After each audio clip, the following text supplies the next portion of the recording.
Abby is our facilitator. Yeah, so today I get to facilitate us for the first time. Thanks for having me and being patient with me as we make this transition from a team to a new team. So should we get started? Let's start. So my understanding is that, I will say, having been staff support for all this time, I didn't pay attention to the details that Sarah and Sue and Kaya took care of as the chair team. So help me along. Yes, but I think we start by welcoming everybody. It's great to see new faces, old faces again, and really great to have kind of a full board of people for today's subcommittee meeting.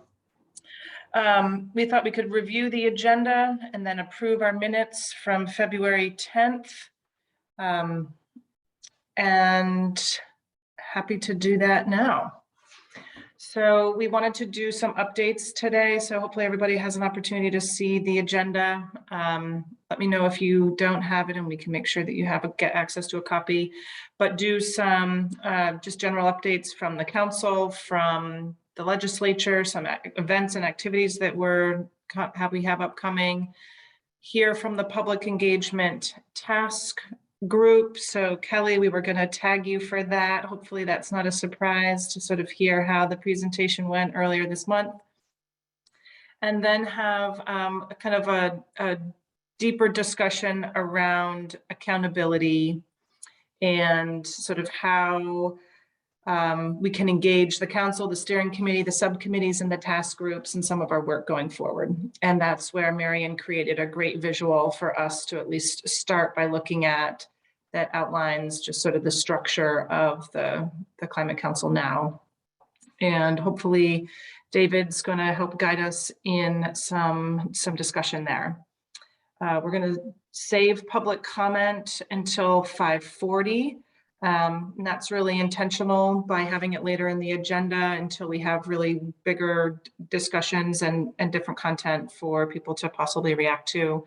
And then we have an email that came from Marion and Jane that included the subcommittee nominations and self-nomination list that we received. So we'll spend the last part of the agenda going over those and thinking about any expertise that we may be looking for, and I've been identifying next steps for reaching out to nominees. Okay, so Sue, you're saying Amanda's not available for this meeting. But she apparently nominated Ross to take minutes. Is that true, Ross, or did she just tell me that? Okay. Okay, great. Ross, thanks for Thank you, Ross. All right, any questions or suggested changes, additions to the agenda? I've got it wouldn't be appropriate for this agenda, but I just want to go ahead and put it out for a future agenda, and in case but I felt like I should mention it just because of the timeliness of it. I'm wondering if it'd be appropriate for Just Transitions to take a crack at maybe drafting a statement for the council addressing what's going on in the Ukraine and what it means for the climate action plan. From everything from not only the price of fuel, but also what the things that we're proposing, how it's going to be affected by what's going on in the Ukraine. Not only the fuel prices, but also already we're going to be seeing, because you're seeing this getting telegraphed in the papers, like farmland coming out of conservation practices, not necessarily in Vermont, but nationwide and globally, to go into especially oil crops, because Ukraine produces so much grain and so many oil crops. The worldwide hunger problem that we're going to have is looking, I mean, it's hard for me to imagine a scenario where Ukraine's able to plant, basically the huge percentage of oil crop and grain and wheat seeds or wheat that they produce. And what happened in 2008 when we had escalation in oil prices, the West especially began converting food crops into fuel as a cheaper alternative, and that really helped exacerbate the hunger problem that was already happening. So as you know, more food crops got put into biofuels. And so, not saying we stop anything, not saying that we can, because the act is the act, but I also just don't want us, I would like for us to consider, you know, the larger events that are going on around us, so we don't just seem out of touch, but also just actually recognizing the full scope of what this means for our plan. So that's not a topic for today, but it might flavor some of our considerations today. But just hoping maybe at our next meeting, that's a task we could discuss about whether or not we want to take on. Thanks for that, Chris. How does everybody feel about that being a topic for discussion at our next meeting? Yes, please. And we can see if we're feeling incredibly judicious today in time, and we have an opportunity to talk about it today. Feels pretty timely. Be nice to maybe begin some of that discussion today as well, if we can. Any other thoughts or reactions to the agenda?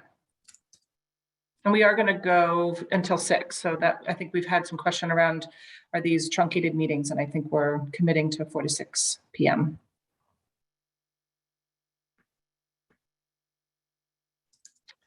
Okay, great. And how about the meeting minutes? So Marion, thanks for posting both the agenda and the embedded minutes in the chat. Are there any reactions or edits to the minutes, or can we approve them?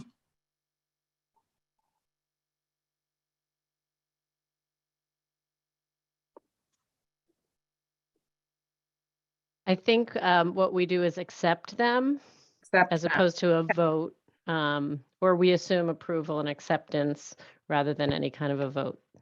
Reminding everyone we operate through consensus. And I also wanted to add, while I have the floor just for a moment, if people who are with us want to just put themselves into the chat and say they're here, especially our guests. And we sometimes, this is a Sarah treat, put something we're grateful for. So yeah, if you have the energy to do that, we welcome that. Thanks.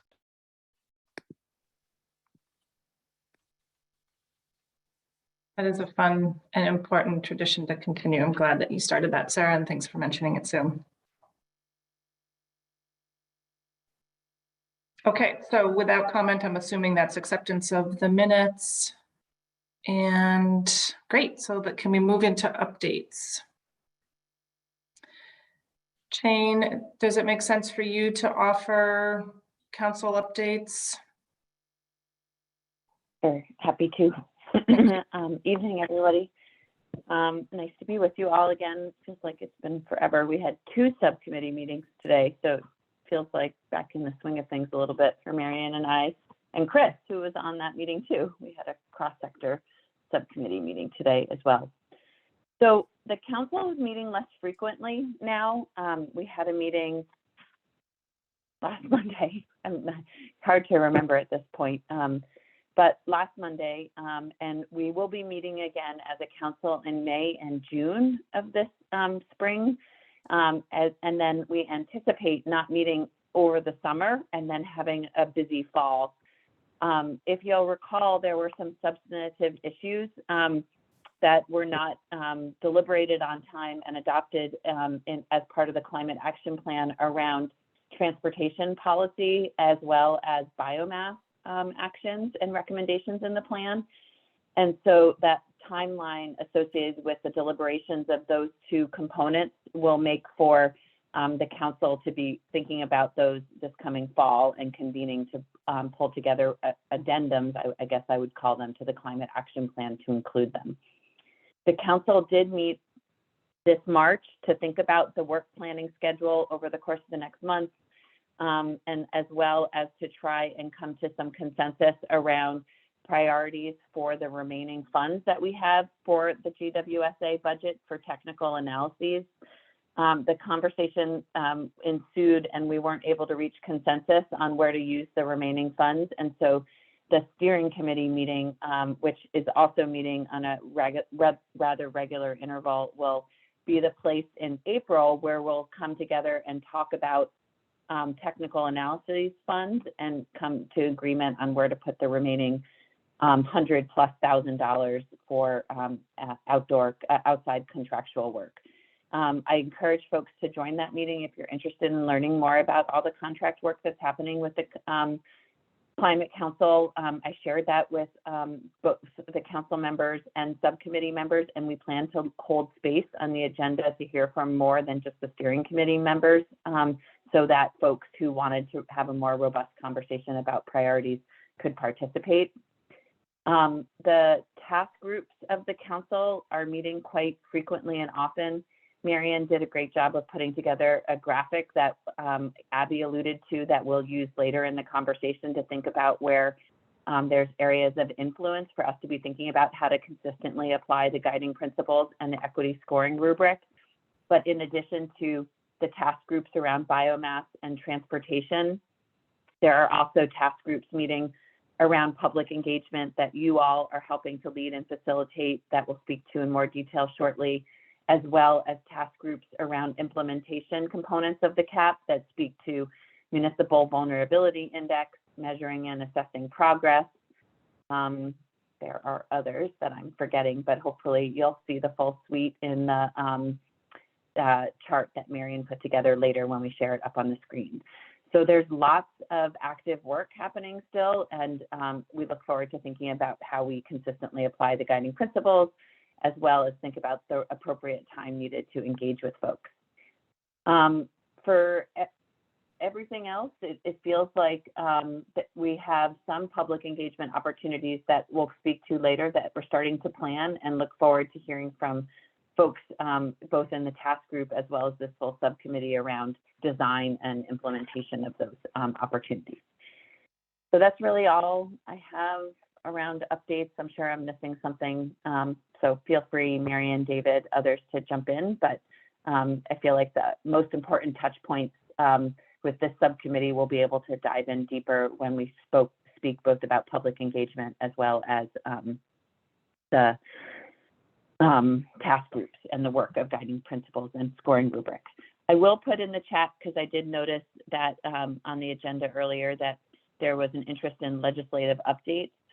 And so there is a document that Marion and I worked together to put together that tracks all the bills that are directly related to the recommendations coming out of the Climate Action Plan that are likely to see action this session, and the ones that touch the Climate Action Plan but likely won't actually go anywhere this session, as well as the budget, the governor's base budget, and other ARPA dollar proposals, so that you can see where priorities around the climate action are actually rubber meeting the road.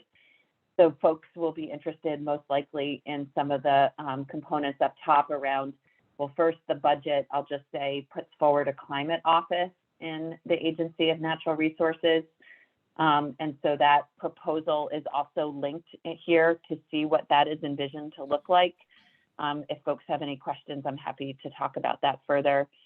And then it also shows the clean heat standard, which was the top recommendation around emissions reductions, did pass out of the House yesterday and now moves to the Senate. So that is exciting to see that really moving forward pretty aggressively this year. There is one of the changes that was most recently made to the clean heat standard was a robust and longer public engagement period to ensure that there was a really, I think it's a 2.5, Sarah can correct me, Phillips, but I think it's 2.5 full years to really engage with the public in the design of the clean heat standard to ensure that there's an equitable implementation of it. So that was fixed or changed sort of at the 11th hour in that legislation, which is great.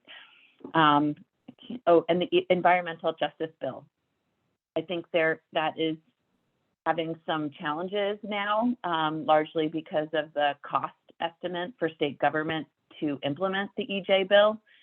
So I encourage folks to engage in that and learn more, but the Joint Fiscal Office was commissioned to study what the EJ bill would cost for state government to implement. And I think it's just shy of $5 million annually is needed to support state government in that effort. And I think there is a challenge to figure out where that money is going to come from. So encourage folks to look at the EJ bill and follow that along, because I know that's really germane to this work. The chart, that whole document I dropped in the chat, but happy to send it to email or other ways if people would like to see it. I'll stop there. Thanks, Jane. I really appreciate both the update on the council, but also the bills and sort of those to pay attention to.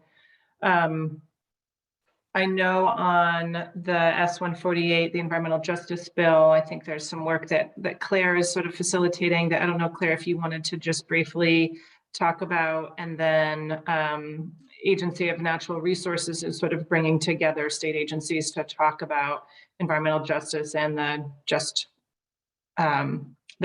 budgets that are being proposed.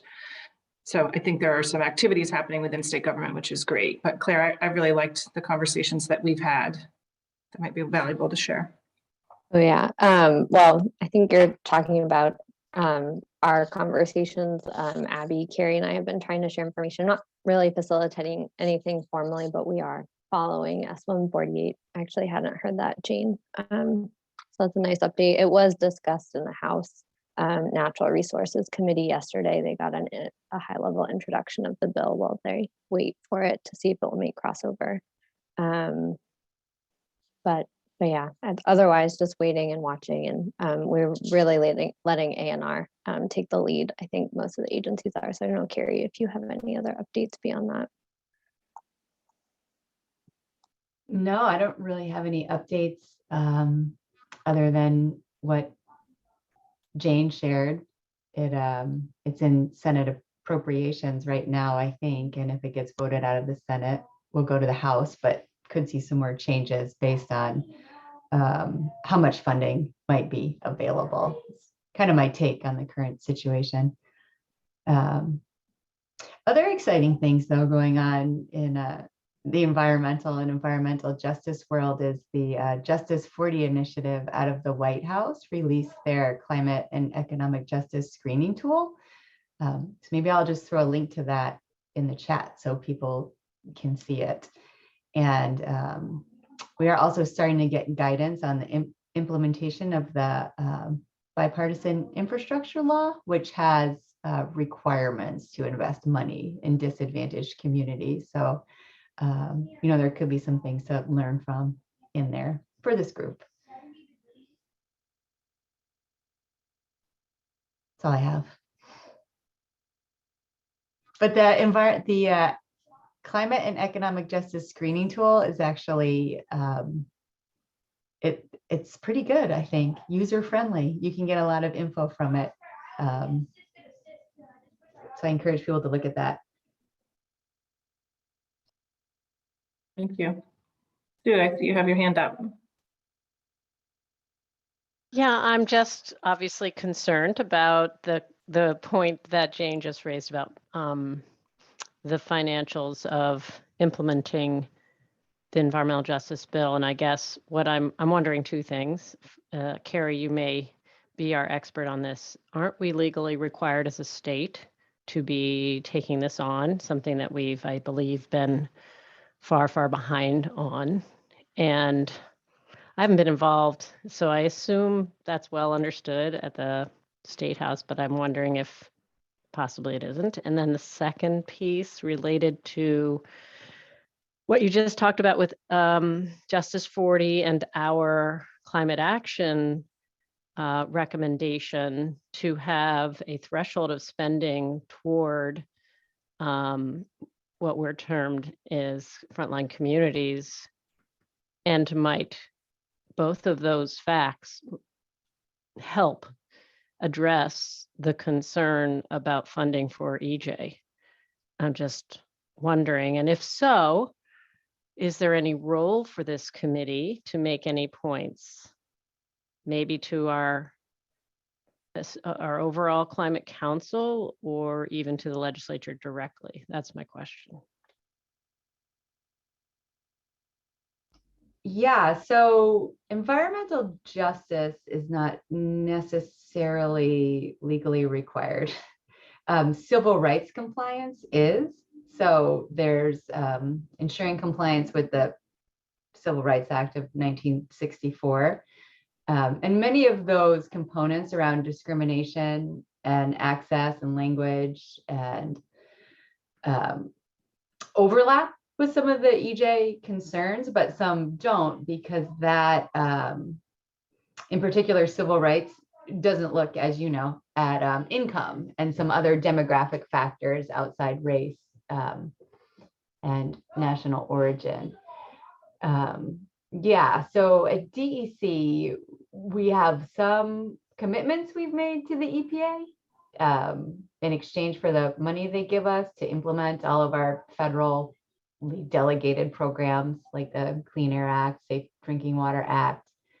And so those are things like DEC is trying to meet with and for the EPA because it's an EPA priority, but I don't think there's a law that mandates it, which is kind of what makes Justice 40 pretty interesting. That also is not a law, it's an executive order. So, you know, if it's not implemented in the next few years and there is a change in administration, it could go away.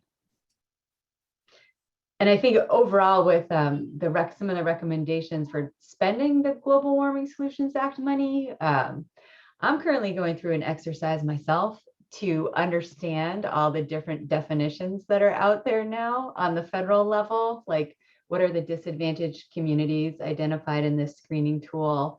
Other federal agencies identified disadvantaged communities in other ways. And then, as you know, the proposed legislation had a definition for EJ communities. So I'm putting a lot of emphasis right now on trying to get a handle on all the different definitions and requirements.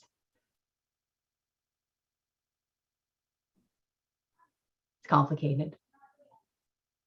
Jane. I was just going to comment on a couple things, but mostly I was just going to say I think that one big step would be around a mapping tool. And I think there is a lot of conversation. That's one discrete component of the current EJ bill that agencies feel is really sorely needed right now. And so I imagine as the conversation looks to refine perhaps what's in the EJ bill currently right now, people will be looking at the mapping tool. So just wanted to draw people's attention to that component of it.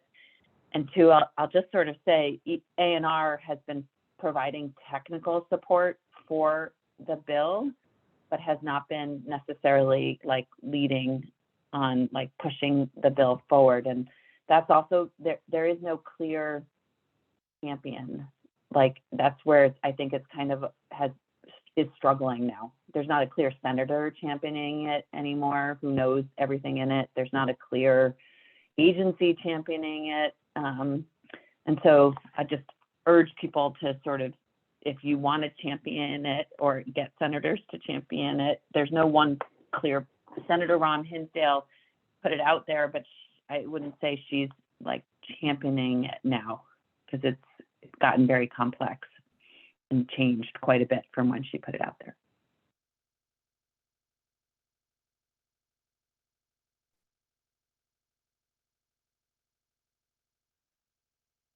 Yes, Sue. I will just say that I will kind of look a little more deeply into this question, and if it seems something appropriate for our subcommittee to raise through the council or directly, you know, maybe that's something we could do. I can't commit to anything at this point because I haven't been following it, but it does concern me. Okay, thanks. Yeah, I might just add something that we can consider is that if the bill doesn't get the traction that we feel that it should, we could look at exploring an executive order in Vermont. So it's sort of a different process, but could be another opportunity of bringing some focus and attention to aspects of the bill that we'd like to see happen. So that means working with the governor's office, but.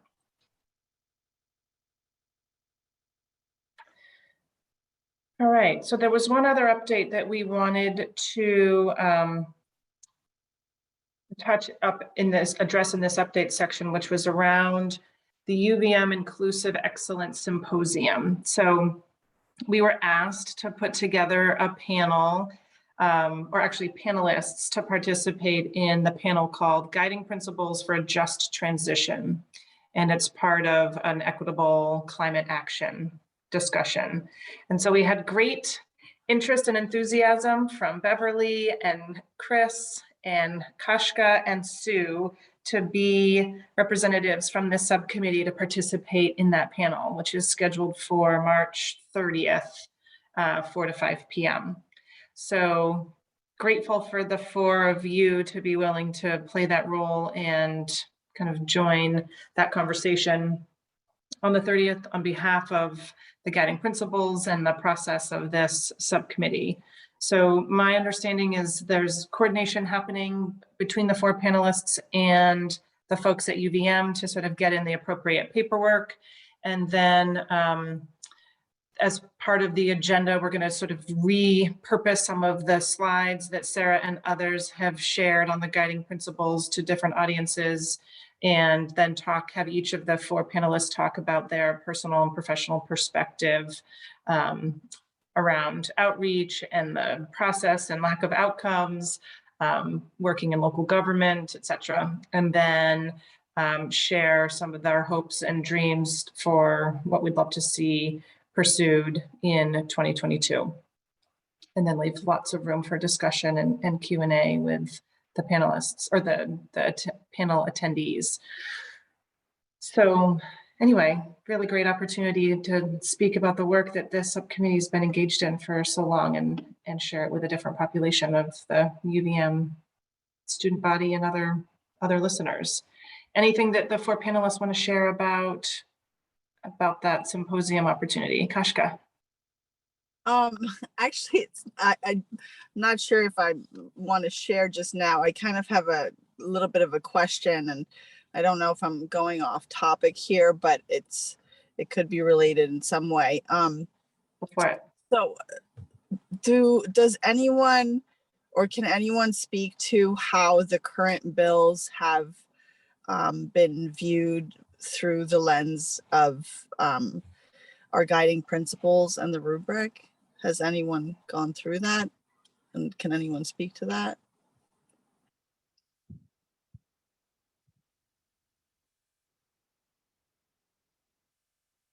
Jane, I'm sorry, are you asking?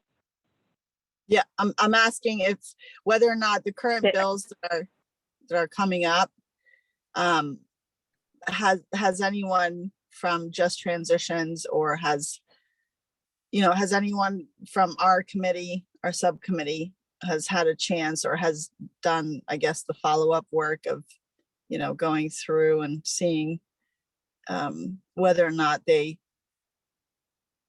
follow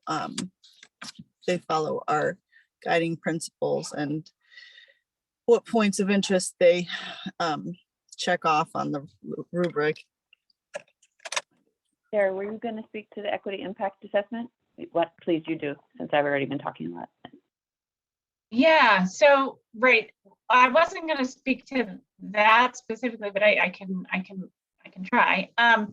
I was just going to say, I think, Kashka, I can speak on the clean heat standard bill that's working through. So for instance, that bill itself is sort of telling the PUC, right, the Utility Commission, that they need to establish a clean heat standard, and they're kind of telling them sort of the parameters for doing that. And so one of the good things that's in there, and I to be transparent, I've testified on the clean heat standard, but not on behalf of the Climate Council, not on behalf of this committee, but because of my role at OEO, and we administer the low-income weatherization program. And so there's been some questions around how these things connect. But I think one of the good things that I was going to say is that bill specifically actually does call out the need, as Jane was talking about, around engagement, and to have an equity lens in that planning work. So it's sort of it's almost like the bill itself doesn't really set the clean heat standard. It kind of tells the PUC to set the clean heat standard, and it tells them kind of how to do that.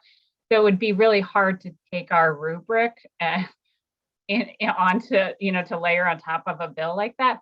But the good news is that the bill itself is trying in some ways to embrace some of the just transitions guiding principles in telling the PUC how to move forward. So, I lift that up because I think that's directly an outcome of the work that we've done. Like, I don't know that that would have been in there in any way whatsoever if we hadn't been lifting up points around engagement, points around equity assessment.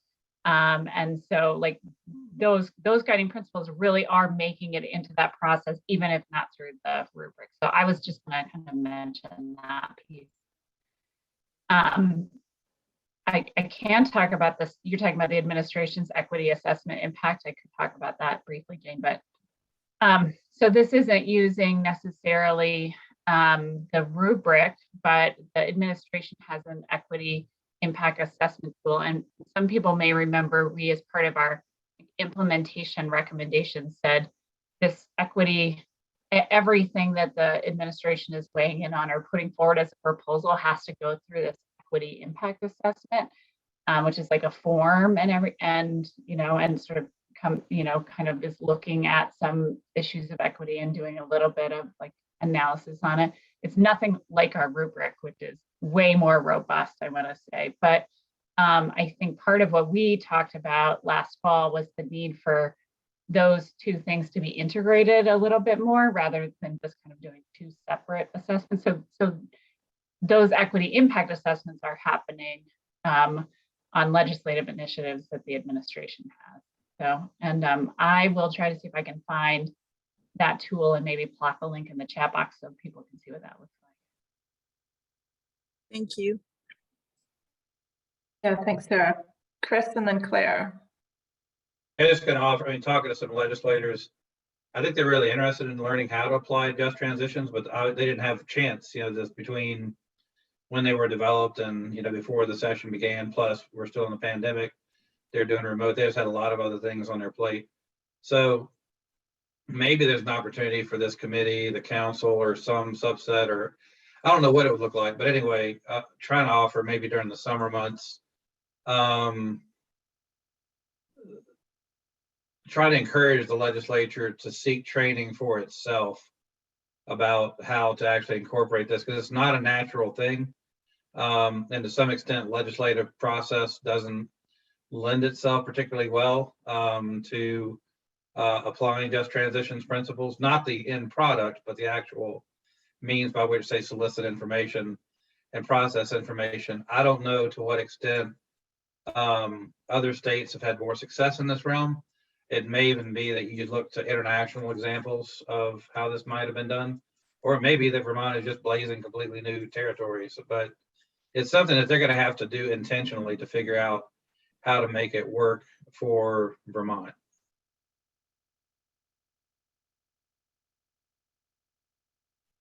Thanks, Chris. Claire and then Kashka.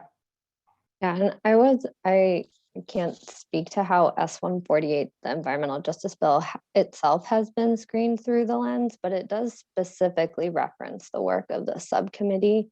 For those who aren't familiar with it, it creates two sort of bodies. One is the Environmental Justice Advisory Council, which serves an advisory role, and one is an interagency governmental council, and the bill specifically references that those councils and committees must reference our guiding principles in their work. So it is incorporated into the bill and in that sense for the time being.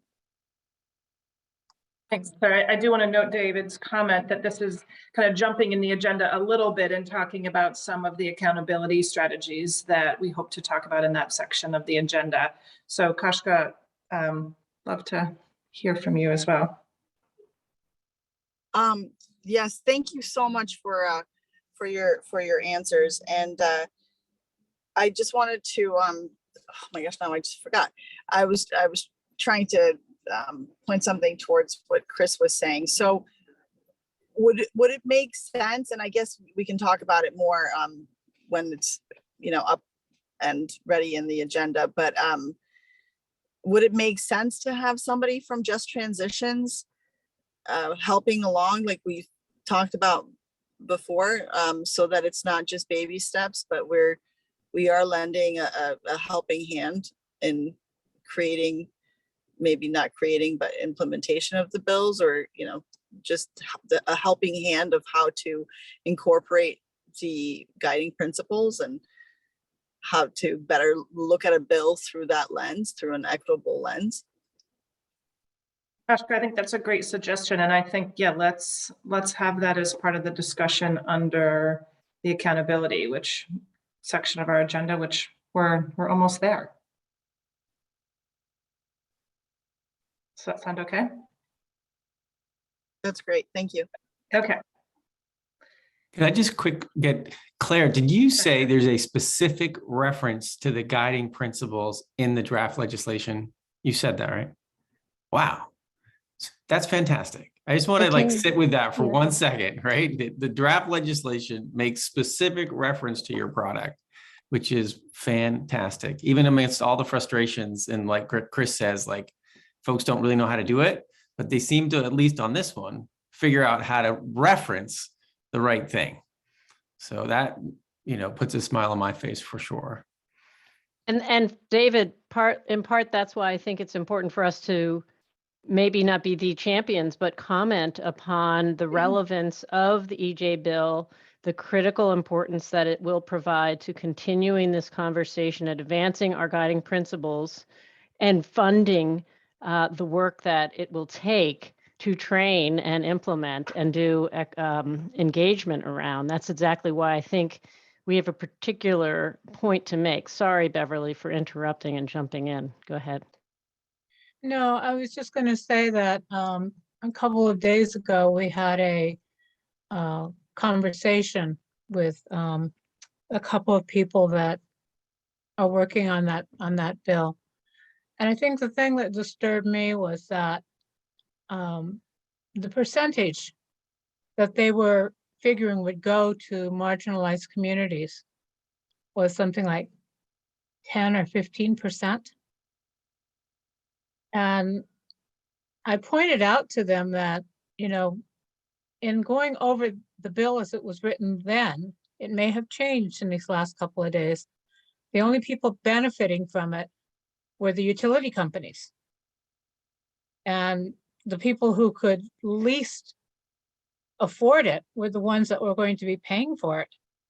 You know, I think that in my opinion, I don't think that there was enough emphasis put on true weatherization and training people to do that weatherization for the marginalized and, you know, impacted communities. And I'm sorry, but for me, it was discouraging. I didn't support it as it was written and it was going through. It also felt like it was being pushed through in a hurry. And when I see something like that happening, I mean, there was no testimony taken on it from the public. I'm suspicious. And so I'm not really sure that this is about clean energy. And as I read it, they were still going to use fossil fuels, just less of them. You know, that's just, I've been sitting here listening to, you know, people talk about how great this bill is, but how is it going to impact all the people in Burlington who live on the north end? Putting a heat blanket around a water heater isn't going to help weatherization. Some of those houses need all the windows replaced. Some of them need major insulation. I don't know. I just don't have faith in it, I guess. Thank you. Yeah, Beverly, thanks for sharing your concern. Sue. And I think I just wanted to clarify that there are two different bills that we may be talking about here. Beverly, I think you're referring to the clean heat standard. And the bill that I was referring to was the environmental justice bill. Oh, But both conversations were kind of getting wrapped together, so I apologize for that. But I just wanted to make reference to the environmental justice bill is what Jane mentioned. There's some challenges. It's over in the Senate, and there's concerns about the funding, which is what, we were excited to have. And I believe that it is, in fact, the clean heat standard where, to your point, environmental justice and our guiding principles are mentioned. So both things are being discussed at the same Right. time. And Okay. I suspect what you're concerned about is the clean heat standard, correct. which differs from the environmental justice bill. But thank you for your But comments. yeah, you're correct. I got them mixed up. There's so much going on right now that I can't keep all the bills straight. Well, you didn't really get them mixed up. We talked about them both interchangeably and it didn't make any sense. So I'm really glad you discerned those two things. Sorry. Yeah, and I think your point though, Beverly, is still appreciated and heard. They are both bills moving forward and having some degree of progress and attention and testimony this session. So they are two discrete bills, but I think your comments and concerns about the clean heat standard bill is still very relevant. Sarah. Yeah, I felt like the need to weigh in and say, I agree with Beverly. There needs to be a heck of a lot more engagement on the clean heat standard than what has been able to happen in the legislature. It's a really complicated idea. It's a really big idea. It has the ability to do some really good things, and it has the ability, if implemented poorly, to do some really bad things. So I think the engagement piece of that's going to be really key. And I'm really pleased to see that the impetus is being put on the PUC to do engagement and to do it differently than they have before, because they don't really do engagement very well. And so I think it's going to be hard. I think this is going to be a big one where we're going to want to find some ways to do good public engagement to get people weighing in so that clean heat standard comes out in a way that does what we need it to do. So I just really wanted to add that piece, Beverly, because I kind of said, oh, the clean heat standard is so great. They're adopting our equity principles. Yes, you're totally right. There's a lot of reasons for a lot of eyes to be on paying attention to that. And sorry, Chris, not to jump ahead, but to clarify, the principles are in the environmental justice bill, S-148. They're not referenced in the clean heat standard, although there is a section on equity and an advisory committee in the clean heat standard bill, just to make sure that I was clear when I was speaking as well. Thanks, Claire. Yeah, that is confusing that we were kind of digging into some of the details on two bills simultaneously. Chris, and then I'm going to ask that we, unless there's something really pressing, that we move on to the Public Engagement Task Force. Yeah, just to underscore, there is probably going to be a specific role. I would just suggest for this committee. I don't know what it's going to look like, or if you guys even want to do it. But the Public Utility Commission is not. It's a quasi-judicial body. So imagine any court being tasked with developing rules that incorporate equity, justice, and other issues like that. It's just not. It's very structured, and oftentimes just to participate. You can certainly offer comments, but it's not. It's going to be different even than offering comments to a regular agency. So I don't know if it's we're all everybody here is volunteers. I hope to goodness they'll hire a consultant to help them with their process, because I don't know. It just feels kind of like a square peg going into a round hole to me, just based on my interactions with the PUC over the years. I'm not knocking them. I'm just saying it is not an entity typically structured to do this kind of work. So they're going to have a learning curve, I think. Thanks, Chris. And I've not been able to keep up with the chat very well, but I did just want to note Mona's comment about needing to educate various populations, including marginalized people, around certain terminology like clean heat. So yeah, a really great point that we start to use jargon and language that not everyone is familiar with, and it makes these conversations even more disparate and complicated to engage all people. Okay, I'm hoping we can feel comfortable to move into the public engagement task group discussion.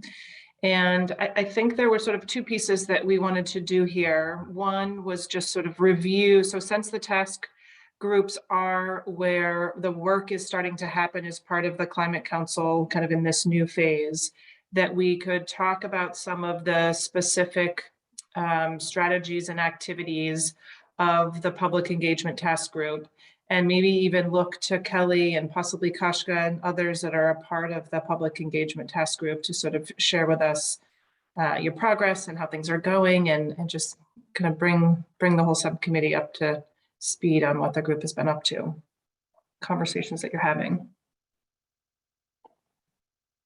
Kelly, would you be willing to start us off by sharing? Sure thing. Yeah. So at the Climate Council meeting a week and a half ago, I can't remember now, I did fill everyone in on what we've been working on. A lot of it was what we talked about in this committee, I think, at our previous meeting. So different areas of public engagement.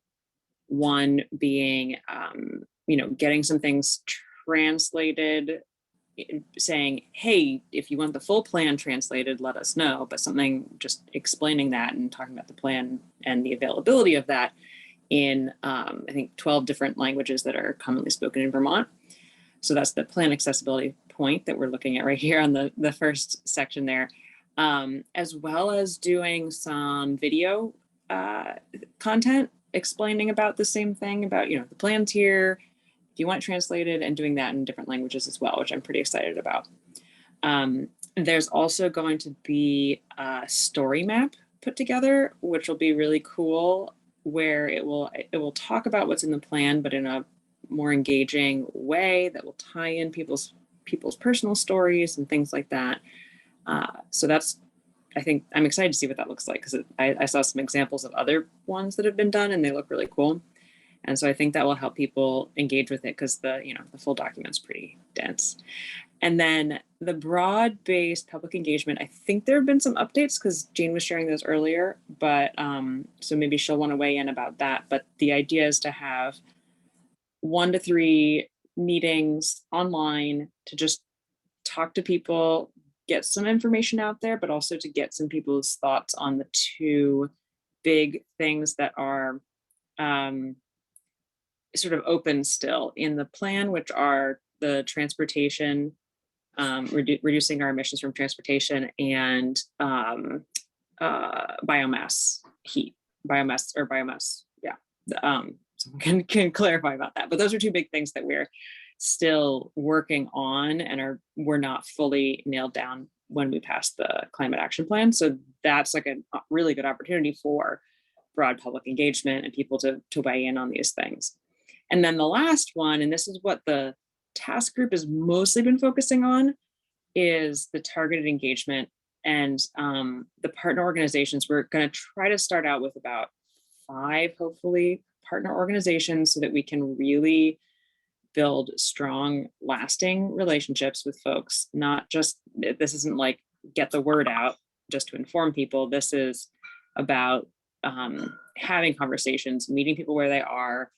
And we're aware that each of these different groups is going to need a different type of engagement. It's going to have to be individualized for the different groups, and to make sure that we're really building trust and developing something that could become a long-term ongoing relationship.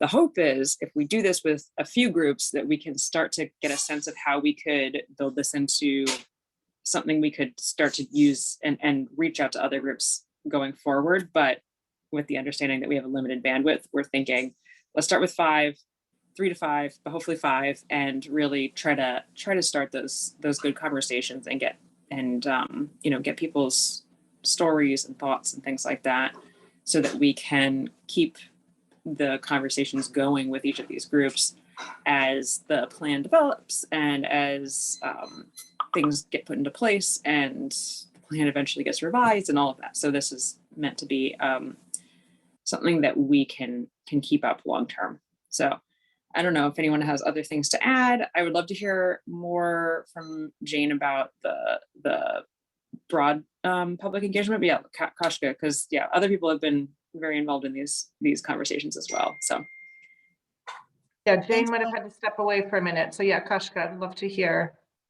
So thank you so much, Kelly. And I think that what we've, we've been kind of doing this at a slower pace. But I think Kelly covered pretty much, quite a bit of it. And I believe what's happening is a lot of it has to do with where's the funding going to come from? How are we going to be able to, to fund some of these things and these initiatives and meeting with and Jane's back, so she can probably talk about that a little bit more accurately than I can. And we had also discussed, like Kelly said,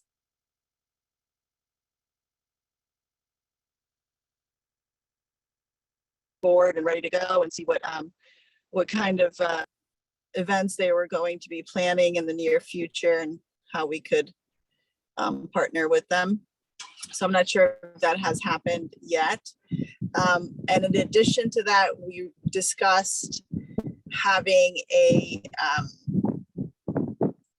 one place for marketing and advertising materials that can be templates that are all across the board. They're all uniform. So when, an organization wants to have an event, talk about this, or, once somebody sees it, they already know this is what it's related to. So it's relatable, and across Vermont, it's uniform.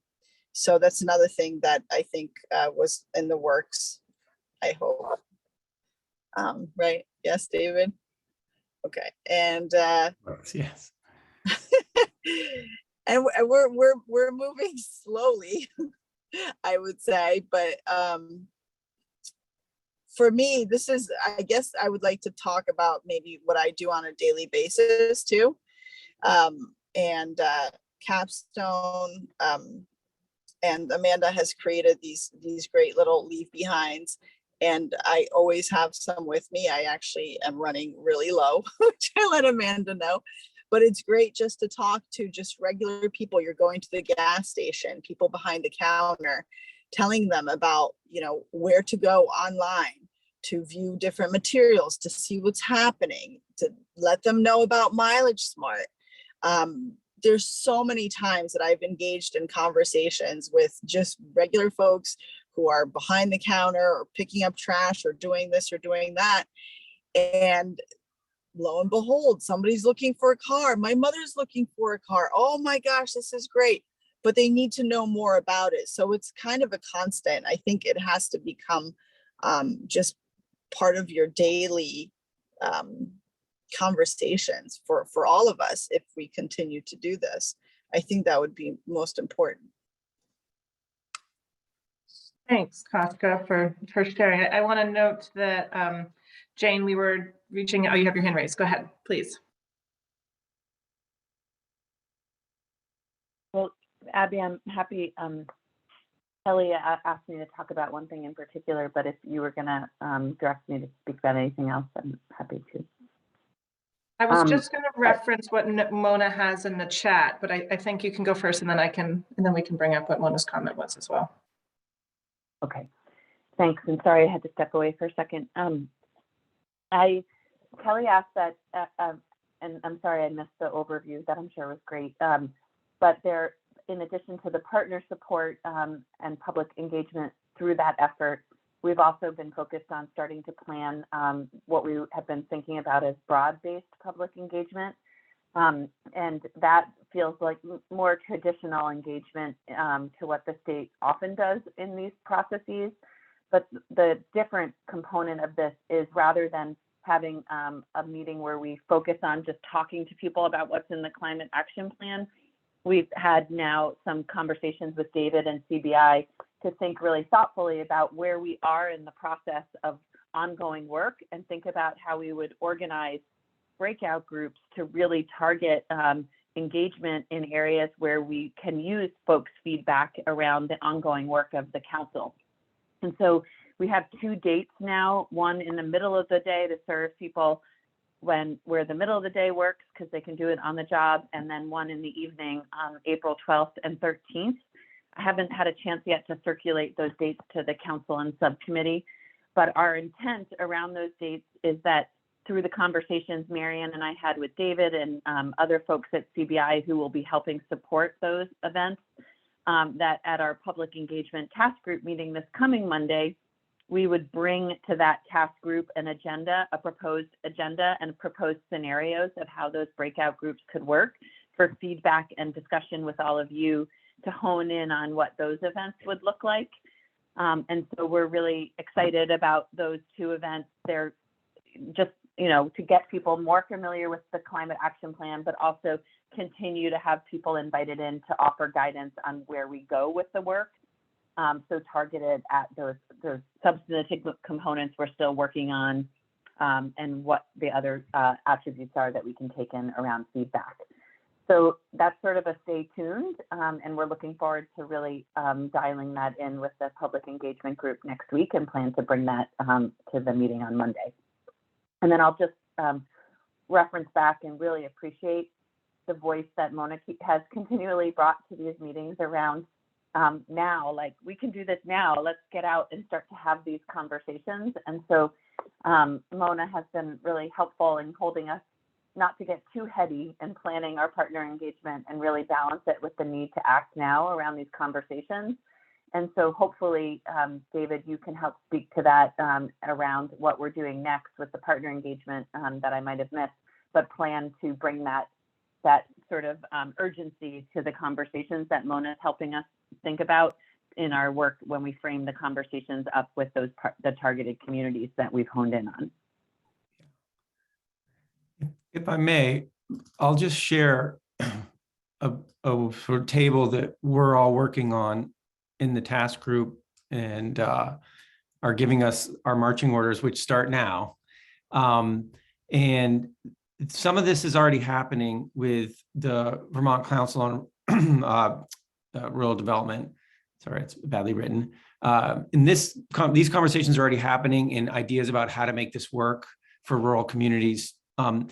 With Capstone, Sue and others and Kashkai, really, we need to have a conversation in the coming days about this. So this is on my to-do list of a conversation with you all about what this might look like for Capstone, and tapping your experience in this. With Indigenous communities, Beverly, I would love to have a phone conversation with you about this, and about pathways, about building relationships for climate conversations with Indigenous groups and Indigenous communities in Vermont. So I'll reach out to you separately in the coming days, and let's have that conversation. And also with Judy Dow. So I look forward to that and expect to hear from me. I'll ping you if that's okay. Yeah. And then on this final bucket, which is sort of overlapping circles around New Americans and BIPOC Vermonters and others. Mona's been encouraging us to get involved with HDCC. And so Mona, I would love to set up a conversation with you and me and Mercedes Avila to get concrete about what we could do together. So let's, in the coming days, try to schedule something up with Mercedes as a pathway in, and try to get action-oriented and do something along the lines of what we've been talking about. And also, there's a piece of this where we need to coordinate with the work that's happening at DEC and their contractors who are out having some similar conversations. This is, I think, just making sure we, know what each other are doing. We don't need to wait on each other. We just need to be aware of each other's work. And so that's another upcoming conversation. So this is the pathway towards starting this and building up some partnerships and having something that can last over time. And in the coming days, I'll be reaching out to several of you to have some very concrete conversations about it. Any questions about that? Because this is the actual pathway to sort of next steps to make this real. David, thanks for giving a little bit more detail around the partner engagement, partner organization engagement. I just want to do two clarifications. So one, Mona, you made a comment about being asked to pull together and organize some focus groups. Is that the same as what David's talking about here, or is that in addition to or in a different setting? I don't know, Mona, if you can unmute yourself on the phone or not. I think if she's not able to unmute, I think the chat was actually, she's been saying, people, let's do this. Okay. Not that she's been asked. So I think she's encouraging us to go for it. She's been asking that we organize these focus group. And that's, I think we want to act on that and let's make it happen kind of thing. Okay, so then I guess maybe my question, I did sort of miss the verb in the chat. I want to just then check, Mona, if you've been a part of these conversations, are you feeling like the public engagement task group is moving in the right direction and sort of engaging the type of focus groups that you're comfortable with and that you feel will start to kind of deliver the type of marginalized community engagement that you were hoping for? Yes, I was attending every single meeting they had, and it's just I feel like it's taking so long. We need to move faster than this. This is what I feel. But I think they are doing the right thing. But as a government agent, usually they have to meet many times before a decision is been taken or a step need to be taken. And as a normal, community member, I like to see, the result right away. I don't have patience to wait this, for this long, because you have been meeting for how many, months and I'm not sure when this council started, for a long time. What I heard is that the weatherization and the stuff, this has been for years there, and we still meeting to find out what we're supposed to be doing. I just feel like we want action. This is what I'm asking is just we need action, because all this, incentives and all this stuff is present for a long time. And there is so many people, they are taking, like the advantage of this, but our communities, they don't even know anything about it, So I just want some, all what I care about is just I want some education for these people to know what is climate change and what, how it is affecting all our life, Maybe they know what's happening, but they are not tying it to, to a human action or to what's happening from us as human. And they don't also know how to, if they don't know the reason for what's happening, then they will not know, how to fix it. So we need education. We need, whatever you want to do it, you want to do it through partner organization. Yes, you want to go and do it ourselves. I think this will be also faster, just, you have a lot of people attending this counselor. If each one of you have, 2 or 3 focus group and teach these people, I think we can do it. But we have to meet 5 or 6 times to, to decide, how we're going to do it. But I think the answer, I'm not sure if you are allowed to, because you are the experts in this. You know more than this partner organizations that we're gonna, try to, to involve. So I think you're gonna need to educate this partner organization, and then it will take longer. But what I feel is that we need to take an action, as your group, has to take an action. What's wrong with, as I said before, you know, Vermont is not very big, and we know how, you know, who are the, you know, who are the audience or who are the marginalized community, just to focus on these people. But we are wasting a lot of money, you know, I think, you know, and hiring so many people to deal with this community. And I think it is very, very simple process. Meet these people, go and reach out to them, you know, and educate them, and instead of just, you know, meeting and wasting time. Thank you.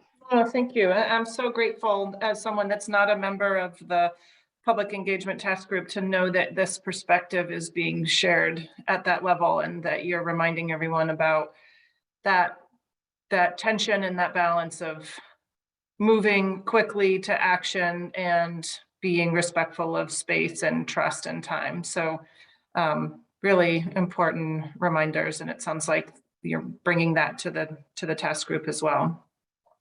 Sue. Thanks. I also want to thank you, Mona, for your passion, and I hear your frustration, and I know we're doing a lot of talking about talking, and I can see why that's very frustrating. So on the action front, I did want to just clarify, because I don't want people to think that Capstone is just about Capstone. I just want you to know that Capstone is one of 5 community action agencies. So all of the investment in Kashka is on behalf of all 5 community action agencies. And we are meeting together, working together. So it's statewide. It's not just Capstone. I happen to be the person who raised the money, and I'm getting it out there, but it's for the all. So I just wanted to verify that, and to encourage you, David, and I will set up a meeting quickly. But Virginia, if you're available, you know, your work with the ambassador program and what CVOEO, one of the community action agencies that partners with Capstone, has a huge program in this. So I think that would be very important too, David. Thanks. Thanks, Sue. And there's lots of comments in the chat suggesting partners, which I think David has added to the chart. But just in quick summary, yeah, this engagement to bring you, Virginia, in, CVOVO, New Americans Ambassador Program, Vermont Parent-Child Centers, SEVCA. Who else are we missing? I think that's, yeah, Kashka. So we actually did have a much longer list initially, but we've decided to kind of, you know, tighten it up a little bit to see how well we could work together with these organizations that would tackle the specific groups that we wanted to target in our initial, I guess, outreach, and basically, you know, get our feet wet to make sure that we can do a good job with ongoing relationships with these groups. So basically, we wanted to tighten it up so that we're not biting off more than we can chew. But at the same time, I would just like to clap for Mona and for the points that she brought up regarding, you know, I think it's difficult for myself and Mona and people who aren't typically in this kind of sphere, that action is what brings results, right? But it's difficult because there's so many different moving parts. We're not sure who we're working with, how we're doing this, where it's getting funded. You know, I'm lucky enough to be being funded by Capstone, but how are any of these other people going to be funded, or how is this going? So there's a lot of moving parts, and I feel like perhaps we should have a few meetings a week if they can, so that we can solidify this and get going and get started, because otherwise we forget, you know, it's just week after week after week, and it just kind of keeps rolling.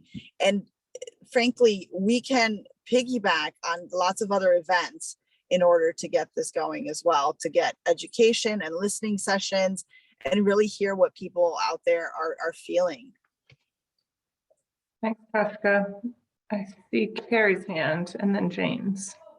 Okay, I'll be quick, but I wanted to acknowledge what Mona said, and appreciate her for sharing that, because I think that's what makes these conversations really valuable, in that I hear Mona saying, we need education. Like, we want education. We're not the experts.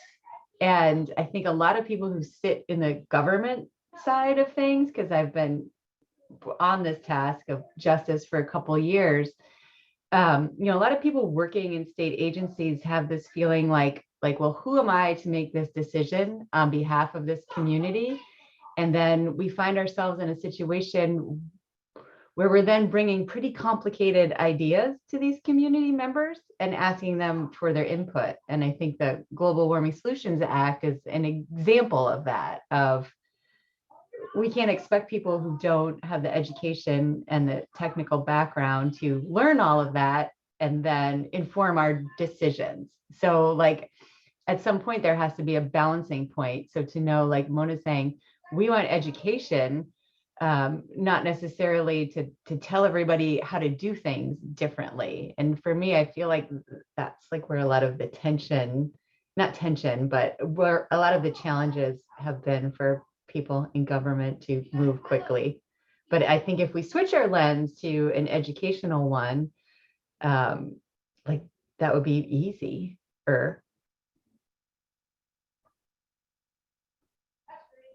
I appreciate that, Carrie. Can relate to that. I bet others can also. Jane took her hand down, but Kelly has hers up. Yes, thanks. So I was thinking, one of the things that I brought up at the Climate Council meeting, and this wasn't really part of my presentation about what we've done as a task group, but talking about wanting, and I think Kashka mentioned this too, like have something that we can bring to our organizations, a slide deck, a presentation, a workshop outline, give us a DIY kit so that we can bring it to our organizations. Because everyone on this committee, everyone on the council, everyone on the task group has really great connections. And so Mona's thing about let's tell people what's out there. What are we doing? What are the opportunities we have? And as things are developed in the legislature as well, like new programs rolled out and things like that, making sure that we can inform the folks who can benefit from those programs. So that was something I was particularly asking for. And that's a little bit different from the idea of building a lasting relationship with a community or a community group or something, because that is really much more about give and take and not just focused on the task group or the Climate Council or this committee, like giving information out. It really is about trying to get the thoughts from folks about what is your experience like, because yeah, as Carrie said, it's complicated. There's a lot of moving pieces, and educating people about the entire system and what's going on is not going to be possible, but hearing people's stories and internalizing those and really understanding what their experiences are like can probably give us new insights about how to make sure that things are better going forward, especially for those who are most impacted. So those are the two different things. There's the education piece, and then there's the hear people's stories and really bringing them into the conversation in a way that's ongoing and positive for everyone going forward. Yeah, thank you, Kelly. That's helpful. Jane. That's all really helpful. So thank you for everybody's comments in the space. And earlier I was just, my dog's barking, sorry. Was just gonna reference that, the urgency and challenge of like moving all this forward is sometimes fraught with the fact that we all have a lot to manage and other jobs, and this is just a piece. So I thought I would just highlight that in the climate office proposal that we hope will move forward, it's envisioned to have a dedicated community engagement and equity program manager who will just manage this component of the work on behalf of the GWSA Council Climate Office. So we're really excited about the opportunity to hire somebody to focus on that full time. And so, yeah, just wanted to draw that attention that as we're thinking about all the work that we're building right now, will hopefully be sort of laying the groundwork for somebody to step in and really hit the ground running with it, with all of you, to continue that work and help bring it out to the public long term. And then finally, I'll just say what Kelly was just speaking to around the public engagement materials. We have a spot on the website right where it's like public engagement materials and a drop down, and we just haven't populated it yet with a standard presentation and facilitation guide and talking points. And that's something we should certainly work on in the coming weeks and can do. It's already built in, we just haven't posted it yet. Great. Sounds like we're making progress. Maybe not fast enough, but we're getting there with each of these parts and pieces. So Chris, and then I'd love to move to the accountability part of the agenda if we could. Yeah, the only thing I was going to suggest is, hopefully we're moving to this is, I'm old enough to remember home economics and home economics. To my mind, we're at the point where we really need to be translating a lot of this stuff, including like, clean heat standards and other things to, basically, this is how it's going to affect your life. How do you feel about this? These are the things that are already affecting your life. Because right now we're still talking about it in a lot of policy jargon, not necessarily how it translates to wallets and pocketbooks and cars you drive and how you heat and what you need to replace stuff with. And I just feel like as fast as we can get there, and to Jane's point, hopefully there'll be some staff to help support this, but we need to just get to the reality of what this stuff means. I think that's kind of what Mona was saying, but right now we're still stuck in, I don't know, sometimes I feel like we're still stuck in advocacy mode, and kind of, wanting to kind of quickly whistle past some of the items that are going to be tough out there. But anyway, just hopefully we can get there soon. Thanks, Chris. I think others in the chat are agreeing with you. And head nodding in the room. Okay, great discussion. I feel like I can relate to feeling like we're not moving fast enough, but I also am really excited to hear all this progress that the task group is sort of taking up. And it's nice to see that meetings are scheduled, and Marion put a link in the chat for the April 12th and 13th meetings for people to kind of register, and really starting to get some clarity around the various audience groups and how to reach out to those different populations. So great work and lots of effort by the task group. Thank you all for all that you've done. Kashka, looks like you've got something. I just want to touch on this really quick. For example, obviously gas prices going up, people are having a tough time getting to work, picking up their kids, everything. It's hitting their pocketbooks in a serious way. So the Mileage Smart program, while it's incredible, we need to also see where is our inventory coming from, because as of right now, a lot of the inventory that's out there is really unaffordable for low and moderate income Vermonters. So I just wanted to bring that out there. I don't foresee a lot of people purchasing $30,000 vehicles or $20,000 vehicles.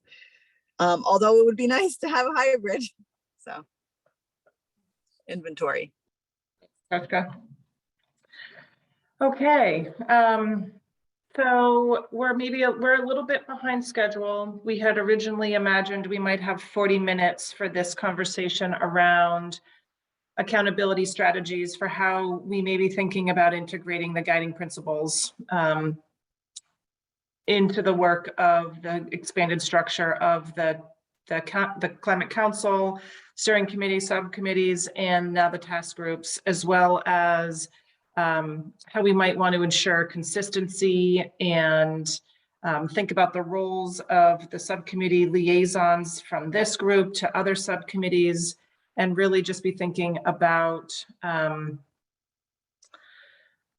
strategies for implementation going forward and across all efforts.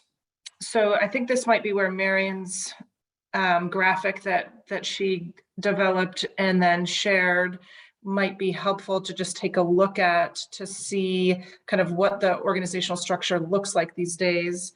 And it looks like Marion just put it back in the chat. Do you guys think Abby, just back Yeah. us up one step before we jump into that graphic though. Sure, please.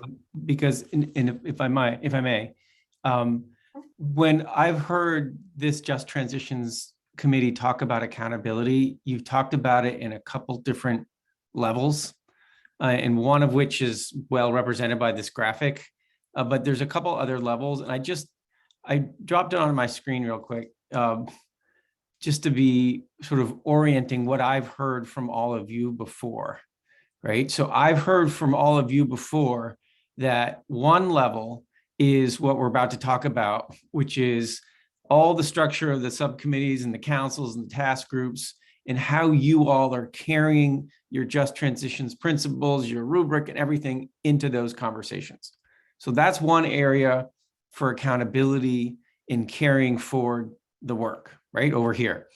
There's these other areas you've talked about as well. And we actually started talking a little bit about it earlier today in this meeting. One is within state government, and there someone had already mentioned today this equity impacts assessment that happens in state government and interest in trying to harmonize the Just Transitions rubric and stuff and the logic there with the equity impacts assessment. So that's something to talk about, whether you as a group, how you want to be participating in that. And then folks started tonight to talk, or this afternoon to already talk about this, right? How do you educate the legislature about this? How are you giving folks the tools they need to use the mindset you're trying to instill? So these are three different areas to talk about accountability. And tonight we may spend most of our time over here in this side, right? And look at that chart. This is our most immediate, like this is really our wheelhouse as the Just Transitions Subcommittee, is all the work of the council and the like. If you want to say a few words and put some ideas on the page about these other two, that's fine too. But I wanted to give that sort of bigger picture because I've heard these kinds of comments, you know, tonight and in our previous meeting. So that was the frame I wanted to give and to orient us here to the work of the council, subcommittees and task groups for the moment. And then happily we could talk about a few of these things, and we definitely don't need 40 minutes. We could do this in 15. I got it. Yeah. Carrie, okay, so this is where we're at. And then the next thing would be, if you want to talk about, which I think we should, how to get deeply engaged into the work of the council now through its other subcommittees, its task groups. This is where the graphic, while a little daunting, can be helpful. And so feel free to click through to that, or I can share it on my screen now too, if it's helpful. And this is definitely the best representation I've seen of all the work going on right now. It's a dizzying, but it's a good representation of it, right? So what's happening here is that the subcommittees continue to exist and meet fairly infrequently, maybe once a month or something like that. And the activity is happening down in here in these task groups, which are pulling from different subcommittees and sort of cross-pollinating, which is great practice. And so just now, a biomass group is really trying to get going on its work, very challenging. Transportation's been meeting quite frequently, and they're going to hold a webinar for the council, in which all of you are also invited to give you a window into their work and what's going on. And Jane can throw a link in the chat to when that is happening on April 1st or sometime like that. So these are substantive conversations that are going on and areas for you to influence, right? Over here are, these are pieces that are more related to studies that are happening or may happen. And so there's life cycle analysis studies that are in different phases of trying to get that going. Also with agricultural emissions. And over here, the Municipality Vulnerability Index, Climate Toolkit. And over here is the work we've been doing, right, with the Public Engagement Task Group. And then there's another one down here that may get created, okay? So this is where the work is happening. Marion, do you want to say a word about anything else about this graphic? Maybe these little dots, because I'm actually not sure what the little dots represent. Yeah, sorry, it makes it maybe more busy, but trying to illustrate some of the task groups, as you can see with, for example, agricultural emissions or biomass, are really joint collaborations with 2 or more task groups, which is why they're sort of connected under 2 subcommittees. So ag emissions really has a lot of folks from science and data, and agriculture and ecosystems, that's sort of a joint work for them. The same with biomass. Whereas some of the other ones fall much more directly under the specific subcommittees. And for example, for the Municipal Vulnerability Index and the Climate Toolkit, both of those are tools that are called out in statute specifically as deliverables of the Rural Resilience and Adaptation Subcommittee. So they're sort of directly in line there. What the little dots are trying to indicate are just, even though the task groups are falling directly under specific subcommittees and sort of reporting their work up there, they do still have membership from other subcommittees. So there is still quite a bit of cross-pollination. So to walk you through it, Municipal Vulnerability Index, having a lot of membership from Rural Resilience, but the blue dot represents a member or members from Science and Data Subcommittee, and the purple dot represents membership from Just Transition. So anyway, just trying to indicate the bit of cross-pollination happening across the subcommittees. Fabulous. That's great. Jane, can you speak? You said you'd speak to the measuring and assessing progress tool work or task group that has not yet met. Kind of what its charge might be. Yep, that's a statutory requirement also in the GWSA for us to measure and track progress that are related to implementation of the Climate Action Plan. We met as a task group only with science and data composition over the course of the development of the Climate Action Plan. And we actually put forward a framework for what that tool would look like and a process for developing that tool in the Climate Action Plan.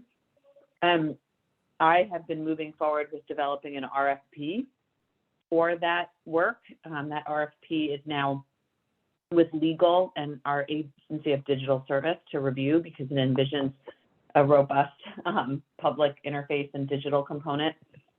And we certainly, as that work gets up to speed, envision it being a cross-cutting task group that touches all of the components of the Climate Action Plan. Although I will say there are specific references in the GWSA to what that will track related to emissions, resilience and adaptation metrics, wildlife biodiversity, and then climate impacts. But I imagine we'll certainly be thinking about how equity and the work of the Just Transitions Committee is also reflected in that tool. And so that RFP is just sort of getting posted in the next couple weeks. And then I imagine right as it gets posted, we'll invite folks into a task group that is cross-cutting so that we all review the proposals together and then are the group that helps to manage that contract going forward. We have to have it up and running and have our first report to the legislature in 2024 and have almost $500,000 to put towards the development of this tool. So we envision it being quite big. Okay, great. So I'm happy to stop sharing or keep sharing, but I think the question for you all as a subcommittee is, what is your strategy in the midst of all this work for achieving the kind of accountability you're looking for? Right? Is the strategy making sure everybody's, people are there from the subcommittee? What is the strategy? So that's the question I think that you all can meditate on now for a moment, to say, how do we want to make sure our principles in potentially our scoring rubric are part of this work? What are people thinking? Are we overthinking it? Is it just like participate in those conversations, or is there something else? Sarah? Sorry, too many buttons. I can't manage all these buttons. I go back to a deep desire, but I'm thinking about that measuring and assessing progress tool and sort of our recommendations that we made around implementation and next steps. And it's one thing to use the rubric at the front end and say, here's how we're going to shape recommendations. It's quite another thing to say, here's how we did in achieving our impact around equity. And I feel like that's where equity efforts fall down constantly, is they come out with great ambitions and there's little accountability in terms of results. So I would love to see us think about what in that progress tool is going to hold us accountable to achieving the equity results that we want. And I'm not sure that our principles or our rubric went far enough to kind of define what those metrics might be. And so I think that's work that this committee could do. It's certainly work that I keep lifting up because I'm willing to be a part of that thinking. It just feels really important that whatever dashboard we have, we be able to say, and here's how we're doing on the equity issues. And at one point, like Beverly, I remember talking with you about, does it look like an annual sort of self-evaluation around how we're doing in equity and climate issues? Does it look like a dashboard? Does it look like both things? Because both kind of do a little bit different. So I just would love to see us think about that piece.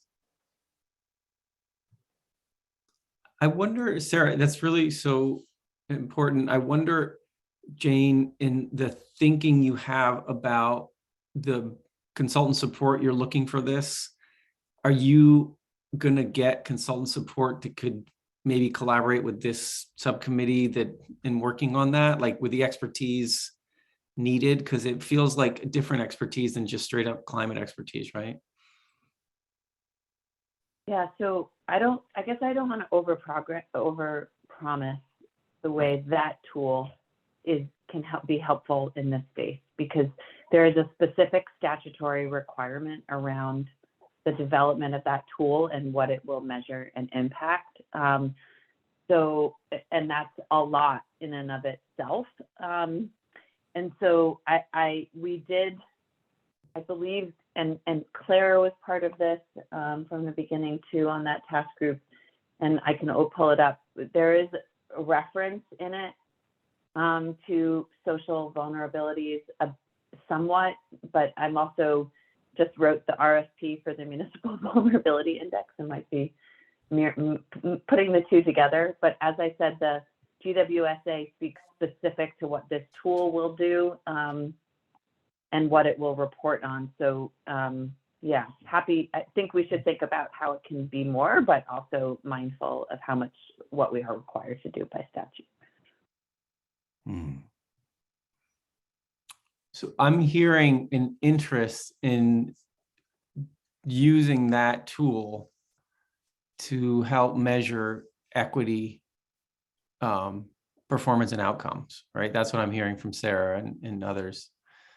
So it sounds like you have your hands full doing what the statute requires you to do. I wonder how you all collaborate on thinking what's possible from a measuring standpoint.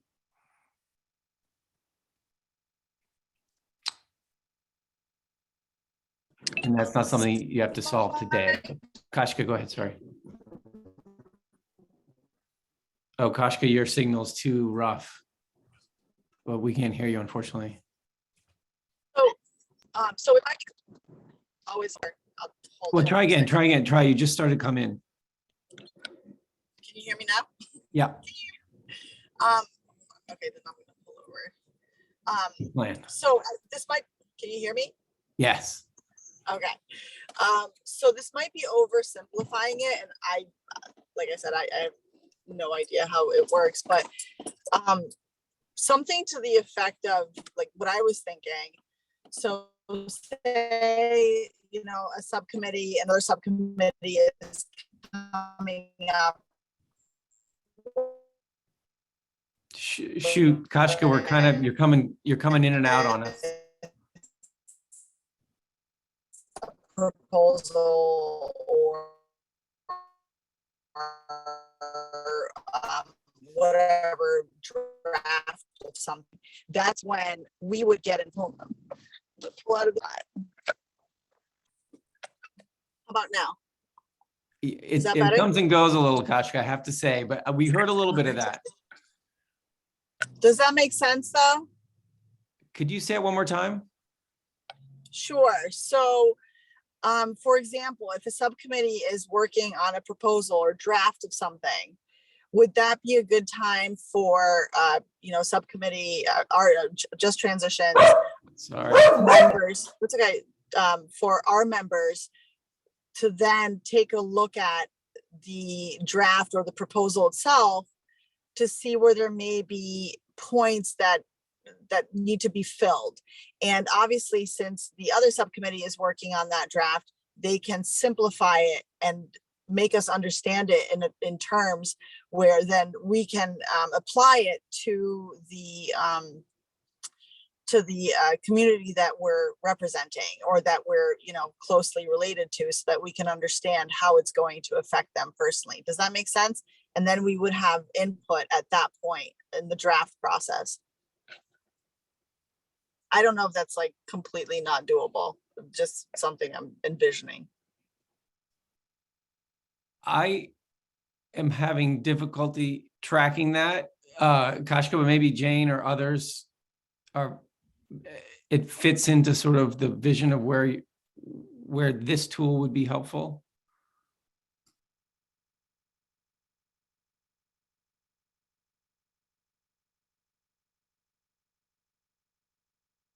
Jane, are you trying to unmute by any chance? Nope, I was focused. I was still searching. I was half listening to the breaking up and trying to search the GWSA around measurement. Yeah. But so just trying to speak to what the charge of the tool is, and then I remembered that there was a specific component to the subcommittee around adopting a measurement tool, may adopt a measurement tool to assess the equitability of programs and strategies considered by the council, which is, it feels like the equity scoring rubric to me, but. So I wonder, we may not have time to sort this out fully tonight, but there is clearly an interest in trying to be strong in having some measuring capacity. This tool that's required under the GWSA, if that is the primary tool, as Sarah says, seems like a logical place to do that. It's challenging if the tool is being asked to do many things. I wonder if there are volunteers on this group who would want to do the hard work of thinking how you would go about translating your Just Transitions principles into some more measurement type framework, and then see where you could apply that, whether in this tool that Jane's working on or someplace else. So I think you're going to need to, you want to do that, Kashka? Great. Yeah. I am so in on that. Good. Okay, great. And this is, I don't want to get out in front here of what's possible, and Jane, where you see opportunity to do this. I'm just stating that I'm hearing some real interest in trying to figure this out. I can join Kashka. Great, thanks, Virginia. I'm also happy to help with that. Great. Okay, wonderful. Okay. All right, so that's one of the key pieces, is the sort of internal into the work of the council, subcommittees, task groups, et cetera. Are there other things people want to say about that, and how you all as a Just Transition subcommittee want to be engaged in this work? And maybe related to that question, David, I'm sort of thinking about our subcommittee liaisons, if they're still feeling like it makes sense to attend subcommittee meetings, if they are still playing that role, or if there's other task groups in addition to public engagement, and maybe even representation on the Municipal Vulnerability Index and transportation, that we want to have participation on. Yeah.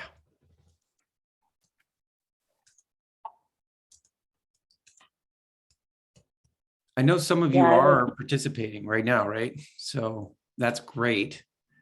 And then there may be some gaps. I don't know if folks are aware of any gaps that we would really want to address. Yeah, I see. Yeah, Yeah. I'll just, Go ahead, Jane. Yeah. I will say that biomass feels like a gap right now, just because that conversation is very focused on equity and equitable outcomes. And, you know, Judy Dow is carrying that flag, but I'm sure there would be value in having someone from Just Transitions to help support those conversations with her. And so biomass is still a moving target on the commitment to that right now and where it's going to go, in all honesty, in the next coming weeks, months, but be excited to hear if someone from Just Transitions would like to participate on that. And I'm due to schedule the next meeting of it now. So we'll include that person or persons on that. And then I'll say, you know, the climate toolkit, Marion's leading that work. I'm sure they would welcome someone from Just Transitions to participate if there is. I don't think there is anyone right now. And then, yeah, Sue and Carrie are both participating on the Municipal Vulnerability Index one currently. And I think the only other, there's ag emissions and life cycle analysis. And I know that with the life cycle analysis, I was going to reach out for representation from ag and eco because of the interest in biomass and the relevance to life cycle analysis. And so was planning to reach out to ag and eco next week on that. But again, there are a lot of considerations for Just Transitions when we look at the life cycle of energy choices and beyond. So that would be another, it's very technical, but don't want to scare people away, but I think that would be a great place to. And Mona says, what is CNA? Is that a community need assessment? Okay, I wasn't sure. Okay. Okay, so there's a request there, folks. If I know nobody has like tons of time on their hands, but if folks want to get more engaged in those conversations, do reach out to somebody, Jane or somebody, to get, or Marion, to get the information about that. All right, anything else? I'm conscious of time too. I was wondering, David, if we should just take a break. We're about 5 minutes behind where we thought we would do public comment. And so maybe we can pause here, entertain any public comment, and then see where we're at. Not that I want to cut this conversation off, nor do I think this is done, but just want to be respectful of what we had on the agenda. So let's open it up for public comment. I see that Pat has their hand raised. If you want to either raise your hand through the Zoom, or if you're on the phone, unmute yourself and let us know that you'd like to make comments. We're at that stage in the agenda. So Pat, welcome. Thank you. Hi, everybody. I just have a couple questions. And this goes back to early in the meeting. And the funds for, I think it was called technical assistance, and getting input from the public on how to spend that. I think I heard that correctly. Maybe that was just my wishful thinking, the public input part. But will there be public input? And if so, what's that going to look like? On how to spend those technical assistance funds. I think maybe Jane, I have a note here that Jane was talking about that early on. Am I making any sense? You always make sense, Pat. So yes, I appreciate the question. I spoke to making this, we've had these conversations about the budget and around the technical analysis wants and desires of the council with the steering committee a couple of times now, and then brought it to the full council in March. And I'll drop in the chat in a second the list of currently funded contractual work, and then sort of the priority contractual work that was identified in the climate action plan and Okay, thank budget, what we have left, and then happy to share that. And then we had hoped the council, knowing that they wanted to be more engaged in the budget process and that the timing of that didn't work well this year, would at least see the opportunity to recommend a high priority technical analysis for the remaining funds as sort of a collaborative effort with A&R around that last bit of money that we had available. We weren't able to get them to organize around what the project should be. So it's going back to the steering committee the first week of April 4th on a Monday at 11:30 is the meeting. And there'll be opportunity for more than just the steering committee, but counselors is what I was referring to weigh in on those priorities. But I'll drop in the chat the link so you can clearly see all the technical analyses that are underway and where we have needs and wants around anticipated contractual work coming up. And it does speak to public engagement and that work there as well. Okay, great. And then the other piece of information I was looking for was the reference to the mapping tool and how best to follow that. For example, what will be included. And this is work that has not happened yet, right? Correct? Jane, I don't know yet. You might be best able to speak to this also. I know that Carrie had to step off. So we're doing a municipal vulnerability index as part of the funded contractual work for the Climate Council, which will look at developing municipal vulnerability indexes once we know what that tool is and how those factors for all Vermont municipalities. So that's a piece of the work that we're funding through the Climate Council that was required in the statute, actually, to develop a municipal vulnerability index. And then there's also, as part of the larger environmental justice bill, one of those pieces is to develop a mapping tool. And that's one of the pieces I think there's a lot of agreement on is really necessary. If there's anything from that bill that people really want to see move forward is the funding and allocation of the development of a mapping tool for environmental justice. So the mapping, but that's not in work yet, or not funded, not planned. Yeah. Okay, but the mapping tool is comes under the municipal vulnerability index. That would be something tied to that, or they're two separate things? Two separate things. Okay, thank you. Just couldn't quite follow it. All right, that was all I had. Thank you all very much. Thanks, Pat, for the clarifying questions. Those are helpful. And appreciate your continuous engagement in our committee.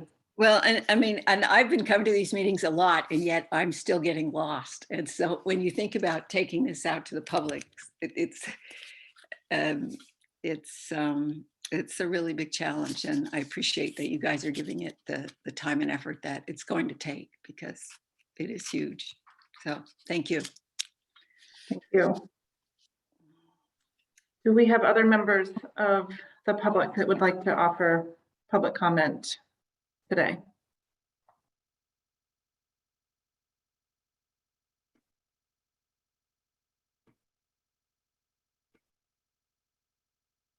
Not hearing from anyone. Okay, I want to make one kind of reference from the chat that Iris, so this relates to sort of the accountability piece before we move into the last item on the agenda, which I think will probably need the remaining 7 minutes, which is, and more, which is on the subcommittee nominations, is that Iris is saying that as she steps off the council, needing to have or recommending another liaison from Just Transitions to the Ag and Ecosystem Subcommittee. So Iris, I don't know if you want to add anything to that or just sort of make the point that that's an accountability piece that we'll want to address. Yeah, and I'm working with Jane and Marianne to have something more formal to bring about youth representation. But yes, as you all look forward, I think it would be great to have a different liaison moving forward, at least after the summer. Thank you. Chris. Yeah, just related to that, Iris, I'm not burdening you with this question. I guess I'm asking it to everybody. So I'm glad that you're having that conversation about, youth representation after you're away. I've actually wondered about expanding youth representation, because it feels like that's a hell of a burden to put on one person to say, hi, I'm the youth of Vermont. And I'm also representing, wearing all these other things and trying to have a voice in the council. So I know that the law says who we are to appoint. The subcommittees are a way to get more participation, and maybe it's more focused and more useful. But are you guys, Jane, I guess you, Mary, and everybody else, is that something we need to bring to steering committee or council or? Yeah, I thought I began this conversation with cross-sector this morning to Iris at the meeting, that Iris did an excellent, amazing job, to no surprise, of putting together a proposal that she brought to Marion and I earlier this week that carries forward the idea of having a youth representative on all 5 subcommittees. And then also not only creates that sort of infrastructure, but sets up an infrastructure to help support those youth members so that they can have a coordinated learning and voice together. And so Marion took the liberty of moving on that proposal without it going to the steering committee and council, because we expect everybody to be really supportive of it, and made changes to the nomination survey online to say not only nominating these specific interests that some of the subcommittees articulated as needs, but also said youth representative for all 5 subcommittees. And Iris has already done a great job of nominating a handful, but now we can be more intentional of broadly sharing that for youth nominations to serve on any of the 5 subcommittees. And our hope is to bring that, to formalize that with the steering committee when they meet the first week of April, but sort of act on it in progress anyway, because we anticipate it would be a supported approach. So it's really great, and I look forward to sharing it with everybody.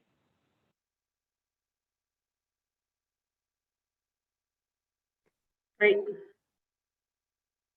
Thanks for that. Okay, so subcommittee nominations. So Marion sent an email that was just after, I think, we sent the agenda reminder and about this meeting, that included some self-nominations and some nominations made by others for new committees members to this Just Transition Subcommittee. So Marion, do you want to lead this conversation, or were you hoping that I would? I know there was a few questions that you posed in your email just about kind of this search for particular expertise or lived experience that we may be looking for. Sure, I can certainly lead it. Sorry, I'm leaving my camera off. My internet is shoddy today. Let me share my screen with that survey, or excuse me, the results of the survey. So it was really exciting to see that there were both nominations and self-nominations for Just Transition. That's really exciting. Yes, you all have 9 folks who have been nominated themselves or nominated someone. Is this big enough size for you all? I'm trying to get a lot of text on the page. It's pretty small. All right, I'll zoom in more. We're just gonna have to scroll over on each row then. All right, so this likely will not be completed today, as I don't think we have enough time. But what we're looking at for you all, and I think the conversation for you all to have, is to think about the nominations and what you all are thinking in terms of expertise and lived experience that you think would be beneficial to bring and ask folks to join the Just Transition Subcommittee. I know there was some conversation about this a couple weeks ago when we were initially sharing the survey. And I don't think you all came out with any specific requests or asks. So you have sort of a broad selection of folks here, but that may be something to think about as we go through this, because I don't think your subcommittee has room for 9 additional people. So you will need to think about who would be good to invite and who would maybe be good to just follow up with and see if there are other ways for them to engage. Correct me if I'm wrong, Jane, the guidance was sort of 12 members total for subcommittees. It's not a hard and fast rule, but I think that was the best practice established. Yeah, it was intended to be 10 to 12. Yeah, and I think you all have 10 right now, so you're actually pretty full. Could certainly add more than 2 if you wanted, but just flagging that was sort of best practice back when subcommittee membership was discussed originally. As we're at time, I don't know the best way to do this, Abby, so we can either just point folks to this spreadsheet again and maybe take a look at and read a bit more the information folks have provided on their expertise and justification for nomination, and then maybe bring it back to the next subcommittee meeting. Or we could do it some other way, but knowing we're at time, I respect that. Appreciate that. Yeah, there was a suggestion of whether we appoint a sort of a group that works to select some of the top fit candidates and maybe identify if it's that we're looking for 2 or so number to add to the committee. But Sue has her hand raised. Take it away. Hi, I just will say, I may have been the person, one of the voices saying, I think we need to reach more out, because at that time, you know, Virginia wasn't here, Nadia was gone, Kaya was gone, Iris was unavailable, you know, so not Iris, Aris. So it felt like we were losing so many voices, and I feel less that way right now with 10. I'm just going to say that I'm so happy that Virginia is back. So I'm just putting it out there, you know, if people feel like I'm so happy that we have these 9 wonderful candidates. And I suspect any of them would be a great contribution. I'm particularly concerned, Iris, knowing that you're leaving, that is one that I think we should be sure, and maybe it'll be in concert with other subcommittees to find a replacement for. But I feel less urgency than I did when I suggested this, other than for you, Iris.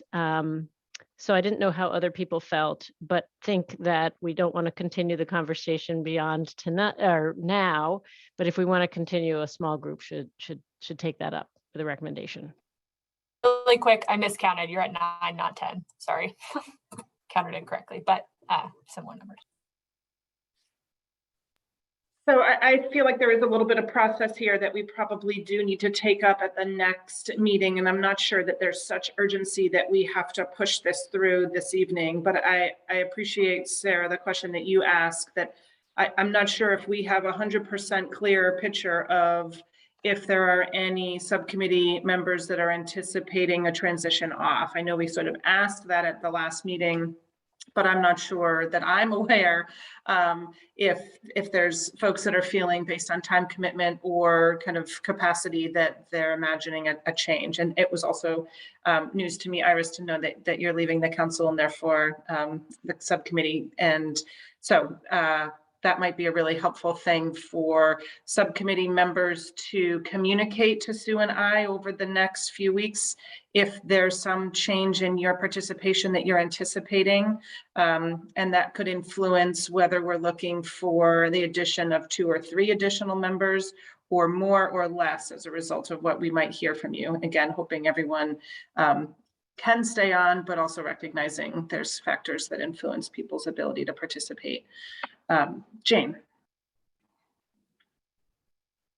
Tosh goes back, but what I was going to highlight that as part of our public engagement conversations in our task group, Kashka was gracious enough to offer to do some in-reach with all the subcommittee members here to talk about just that question about staying on, as well as sort of, you know, what they needed to feel supported in this work going forward, knowing that you all are a lot of our, you know, can help support partner engagement and outreach into the communities that we're interested in doing. So I'm not sure, Kashka, if you've been able to do that yet with subcommittee members, but I know that's something that we had highlighted in that group as a priority, to make sure subcommittee members themselves were interested in staying on and participating going forward. I am so sorry. I had cut out, and I'm not quite sure where I'm coming into right now. So Kashka, we're sort of at the end of the meeting, obviously, given the time and respect for people's commitment to be done at 6. We were asking and looking at the subcommittee nominations and wondering how many additional members of the 9 applications that we've received we may be interested in exploring. And that brought up the question of, did we have subcommittee members that were planning to exit the subcommittee? And then Jane mentioned that that was one of the tasks that you may be taking on, to reach out to subcommittee members. So I have reached out to members that are actually here with us today, and I think it's important that, you know, the members that are here can make a commitment, or, you know, depending on whatever you know, time constraints they have. But so I have done that in a, I guess, in a non I don't know. I'm not even, can't even think of the word right now. I'm so sorry. So I've done that in a just a loose way. Yes. Sorry, I'm driving in this traffic.